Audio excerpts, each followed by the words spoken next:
குலமாய் அவதரித்தாலும் ஒற்றுமையாவது வளர்ந்திருக்கும்.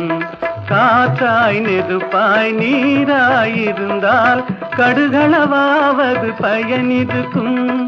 ஆறறிவுடனே பேச்சும் பாட்டும் அறிந்தே மனிதன் பிறந்து விட்டான். அந்த ஆறாம் அறிவை தேரா அறிவாய் அவனே வெளியில் விட்டு விட்டான். ஏதோ மனிதன் பிறந்து விட்டான், அவன் ஏனோ மரம் போல் வளர்ந்து விட்டான்.